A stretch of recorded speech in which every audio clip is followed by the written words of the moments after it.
Good afternoon, everyone. Today is a really exciting, meaningful, and important day because I'm about to sign an executive order designating Minneapolis as a safe haven for people who are seeking gender-affirming care.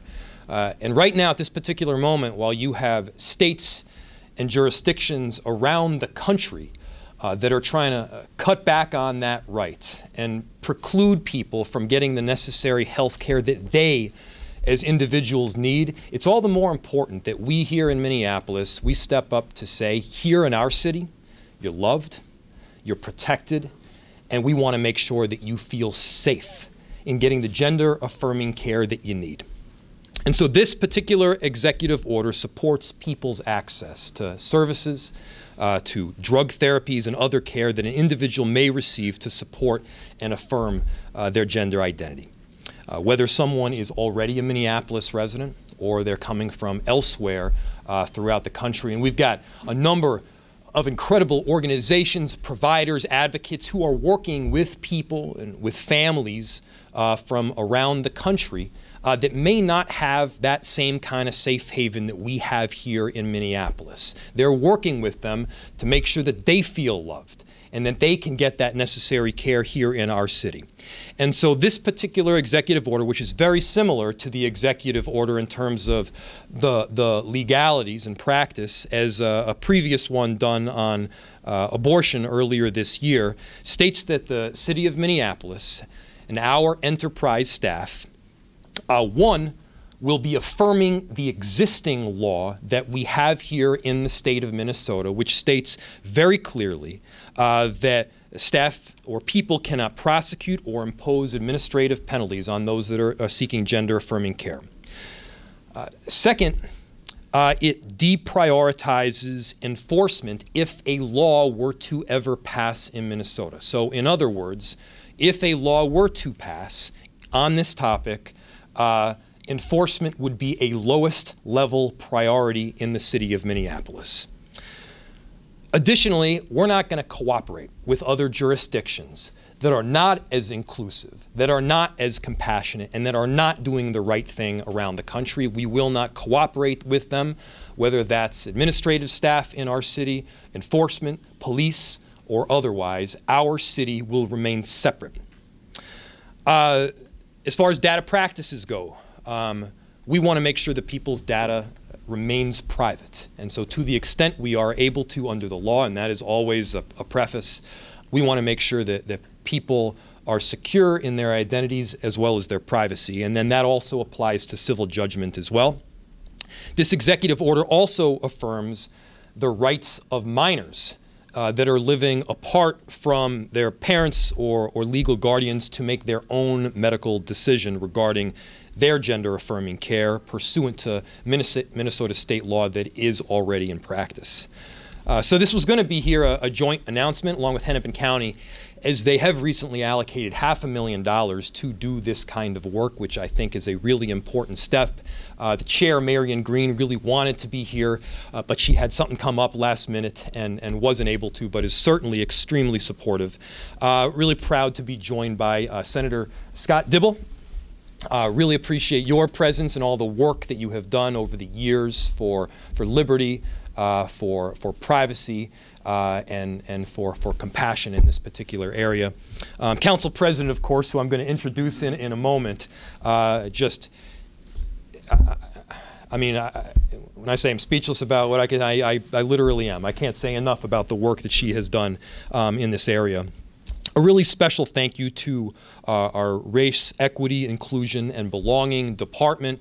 Skylar's here, and they've been doing a really amazing job. Skylar and the whole team over there, they've been doing an amazing job at making sure, as a new department, and making sure that they're doing the necessary work here. And also want to especially thank Trachtenberg. Track, where are you? Yeah, thank you.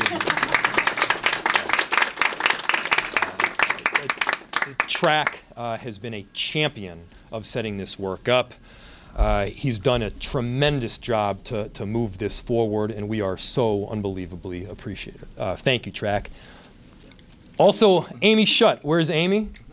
Amy Schutt, who's becoming a resident constitutional law expert in doing this kind of work and navigating the complex statutory system that we have throughout our country. Thank you to the providers that are here with us, that do this work each and every day. We're going to call on several to speak here shortly, but the service is needed. We know that so many people, individuals, and families benefit from your work and your service here in our city, and we thank you. To advocates, to our Trans Equity Council, many of whom are also here with us today, thank you for your dedication and all the work that you have done in our city. We really appreciate you. And then finally, of course, thank you to our Council President, Andrea Jenkins. There's no one in our city that knows more, works harder, or has been at it for longer than our Council President, Andrea Jenkins, a hero to many and someone who I know is loved by all. Thank you so much for your work, and I would love to bring her up here now to say a few words. Council President. Thank you, Mayor Frey. You make me sound really old. But no, thank you, Mayor Frey, for bringing forth this executive order today. It means so much to our community here locally, but also nationally. My name is Andrea Jenkins, and I'm the president of the Minneapolis City Council. And I'm really proud to stand here today, along with the mayor, along with so many community advocates and healthcare providers, people who are creating space for our young trans and gender nonconforming communities to be who they are, to live in their truth. It is really a tremendous honor to be a part of this affirmation of those identities, of those gender creative young people who may have to seek refuge here in Minneapolis because they are being criminalized, vilified, and even murdered in other communities around the country. And so I don't want to speak very long, but I do just want to say to all gender nonconforming, trans-identified, gender expressive, non-binary, gender creative young people, and our elders as well, that here at the City of Minneapolis, we see you, we feel you, we hear you, and each and every day we are trying to be responsive to the needs of this community, bringing equity and equality to the work that we are all trying to do to make this a much better place for all of us to live. Thank you so much.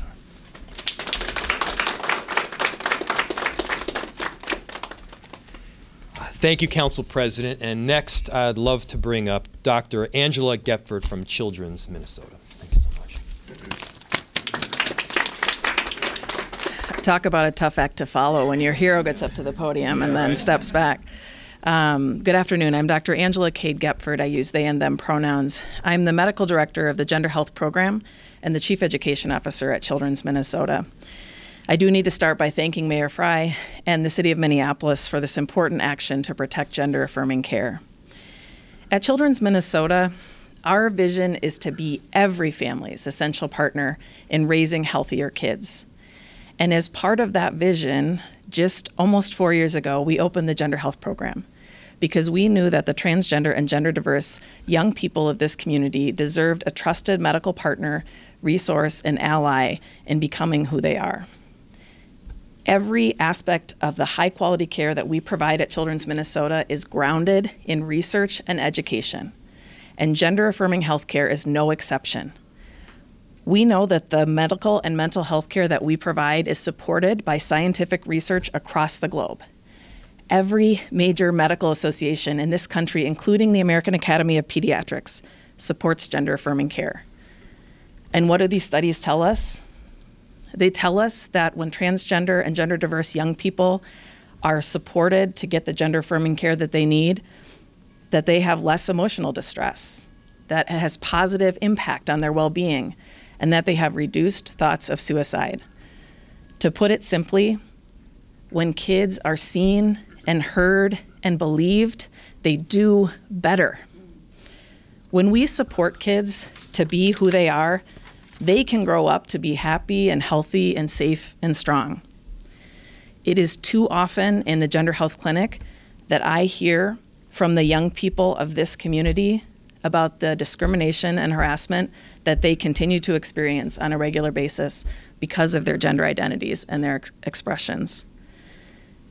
In addition, pediatricians like myself and other clinicians across the country are experiencing threats and harassment fueled by rampant misinformation about the care that we provide to kids and their families. This deliberate attempt to spread fear and hate, targeting some of the most vulnerable kids, parents, and the doctors who care for them, has to stop. This action taken today is one step toward making that happen.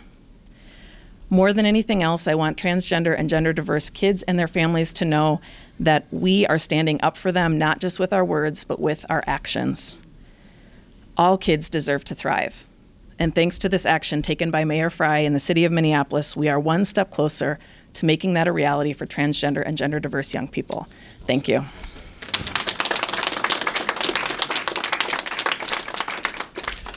Thank you so much, Doctor. Next, I'd like to bring up Dr. Kelsey Leonard-Smith from the Family Tree Clinic. Thank you. First, I'd also like to thank Mayor Frey and the City of Minneapolis for taking this action to protect youth, adults, and our provider teams. I'm Kelsey Leonard-Smith. I'm the director of the Child and Adolescent Transgender Hormone Care Program at Family Tree Clinic, as well as the interim medical director and a family medicine physician. Like Dr. Gepford said, you know, as doctors, we really like to work in science. And what we know from science is that gender-affirming medical care is life-saving care, period. Here in Minneapolis, this is a really remarkable opportunity for us to provide safe haven to young people locally and from around the country. When the state governments in places far away from here are acting as bullies towards trans and gender diverse youth, enacting legislation and making statements from the highest levels, putting their lives at risk by preventing access to the care that they need, that is nothing short of abuse. And we are here in Minneapolis at Family Tree Clinic, the providers from around the state, to stand between these young folks and their bullies. You know, the ongoing discrimination and harassment that trans and gender nonconforming people of all ages face has only become worse in recent years and months. And we see it across the news media and harassment of providers. At Family Tree Clinic, our slogan is, be healthy, be you. And that's what we want to provide, because trans kids, gender nonconforming kids, they belong. They belong everywhere. They belong in their schools, in their families. They belong on sports teams. They belong in our clinics, and they certainly belong here in the City of Minneapolis. So thank you again to Mayor Frey.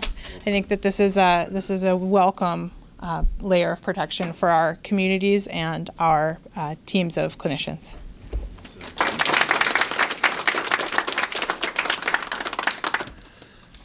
Next up, Jeremy Hansen-Willis, CEO of Rainbow Health, and really no stranger whatsoever to City Hall. I'm sure has done press conferences in this room on 1,000 different topics. Mr. CEO, come on up. Yeah. Good morning. Again, my name is Jeremy Hansen Willis. I use he, him pronouns, and I'm the CEO of Rainbow Health.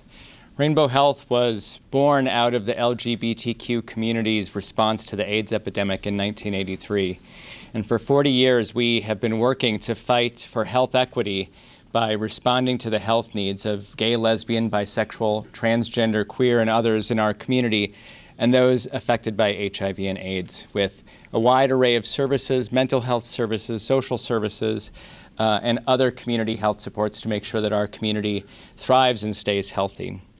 So I'm here today on behalf of the employees of Rainbow Health and the hundreds of transgender, non-binary, queer, gendered, and other folks in our community to say thank you to the mayor and to the council president and other leaders who are standing up for our community today. As has been noted, what we're talking about is a matter of life and death. Gender-affirming care is life-saving care. And access to this care denied is like life denied. The rising number of shameless attacks around the country on transgender people and other gender nonconforming folks causes real harm. And through our work, we see firsthand the harm that these anti-transgender attacks have, whether they come from far away or nearby. We see it play out in the transgender folks we serve, but also in our data.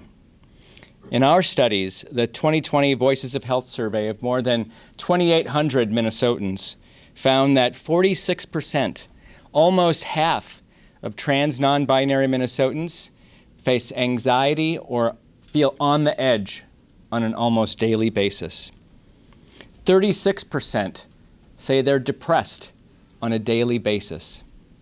And 33%, more than a third of trans non-binary Minnesotans, feel hopeless on a daily basis. And we know that in a nation gripped by racism, that anti-trans policies are not applied equally, but with greater force and impact falling on those who are also Black, Indigenous, and people of color.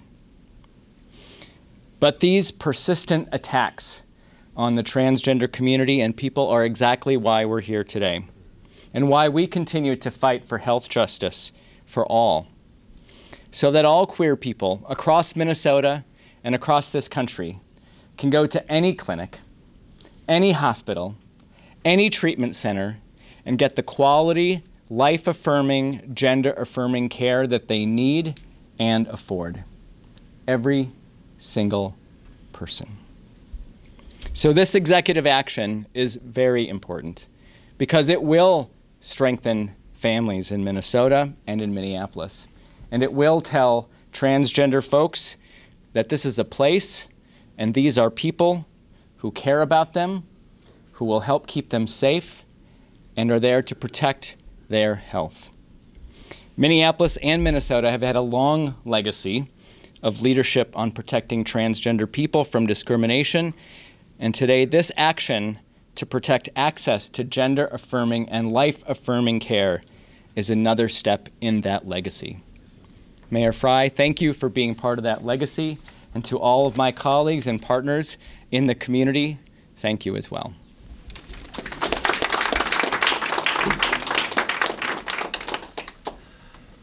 Thank you. With that, we'll turn it to any questions that you might have before we sign the executive order. Mayor, just to clarify, not to take anything away from this, but legally speaking, nothing changes from the moment after you sign this, right, given the current state of affairs in Minnesota and Minneapolis? Is that right? So there's legal in terms of statutory, which is the purview of our senator, and then there's legal in terms of the directional state of the city. What changes is the clear directional state in the executive order that's been provided, which at this point, there hasn't been one. Part of that is we want to take the next step in affirming gender-affirming care. And secondly, we haven't really had this executive order process up and running before the new government structure.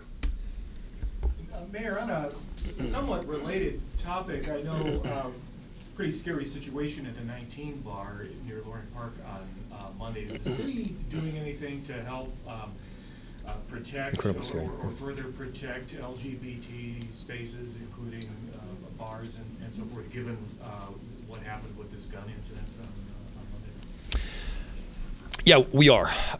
You know, obviously, safety of every individual in the city is of paramount importance right now, and we know that nationwide, in our city, in our state, transgender and non-binary people have been disproportionately targeted. One of the things that we are working on, as a matter of fact, I was just had a call with a friend of mine who was working on this particular topic to help coordinate a system of communication between those bars, a number of GLBTQ bars throughout our city, and our new chief of police.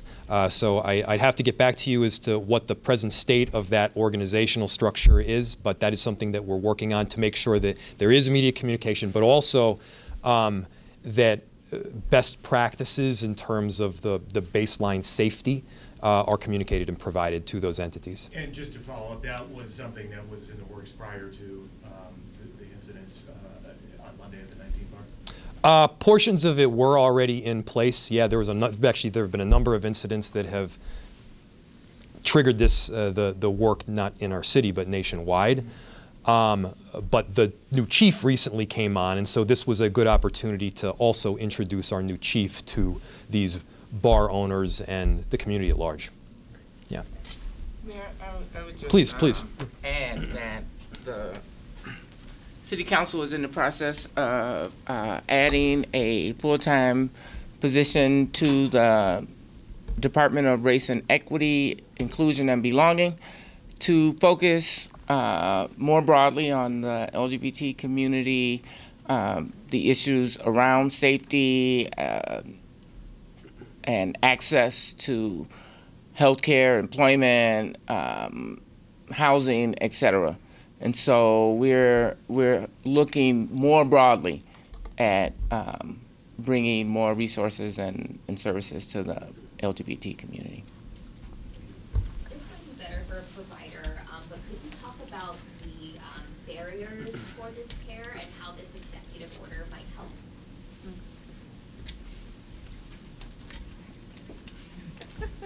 More like rock, paper, scissors. Yeah, right.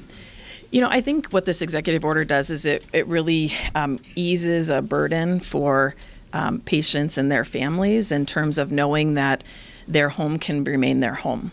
A lot of what we hear from patients and families is that they're worried that access to this life-saving care may be removed. And what would that mean for them? Would they have to move? Might they have to leave the country? Might they have to leave the city or the state? And I think what this provides is a peace of mind that they can stay at the home that they know and love here in Minneapolis and continue to receive the care that they need. I think also, you know, Dr. Leonard Smith and I were talking before the press conference. We've received requests from out of state from other families who can't access care where they live, and they're wondering if this is a safe place for them to come and get care. And I think that this affirms that it is. And as Dr. Leonard Smith so eloquently put, this is a place where everyone belongs. And so this executive order really makes that more clear, I think, and provides that peace of mind. Please.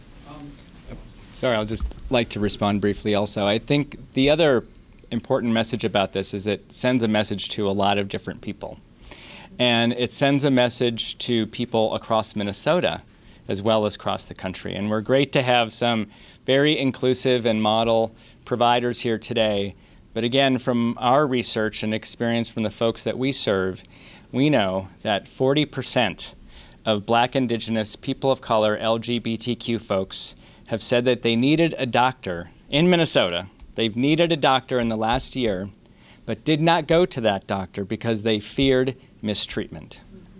So providers in Minnesota, pediatricians, family doctors across the spectrum are also barriers to care for LGBTQ folks, and that's a reality in Minnesota. And so I think the attacks we're seeing against the trans community, many of them are happening around the country, but it doesn't mean that those beliefs don't happen in Minnesota. So I think anytime you have an elected official and a government step up and say this matters and we believe something different does send a message across our state. That's why you're all here today. And hopefully sends a message to other providers around Minnesota that this is life-affirming care and they need to be part of the solution. Well said. How frequently is this, how common is this around the country, if any of you know, in major cities? I don't know.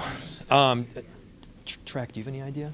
Sorry, I didn't hear the question. The question was how often does this take place around the country? How often do people do executive orders on this? Do we know? Oh, executive orders like this? Yeah. Hi, Track, I use they and he pronouns. There are a couple cities who are looking at them right now, and I know California has issued something statewide to become a refuge state. I believe there was something in process in Connecticut. I can't confirm if it passed. So there's a few on city and state level, but this is still very much on the early end of anything like this happening, is my understanding.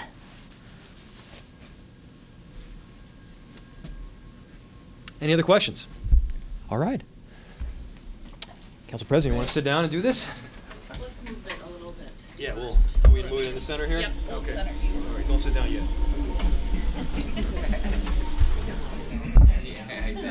That could happen too, right?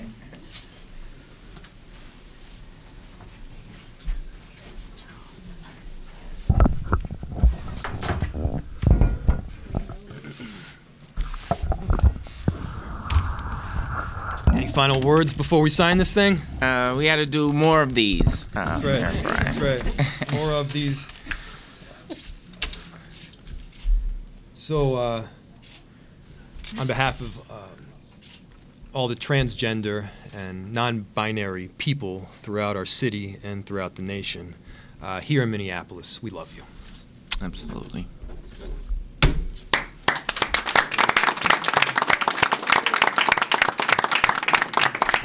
Thank you, my friend. Thank you, thank you, thank you.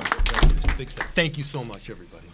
Thank you. I just want to say I hope and pray that this includes Black and brown and Native trans folks who do not trust our school system. I know people did not ask me to speak here, but several times folks who are not of color, folks who are not Black, folks who are not Indigenous have called our name into this space. As a Black Native trans youth, I'm sorry. I'm sorry if this offends us, but I hope that our people can see this as important to them too.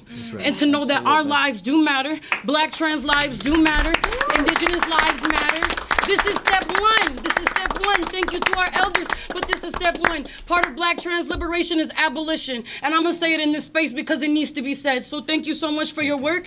This is the beginning. We belong here. This is the beginning. Absolutely.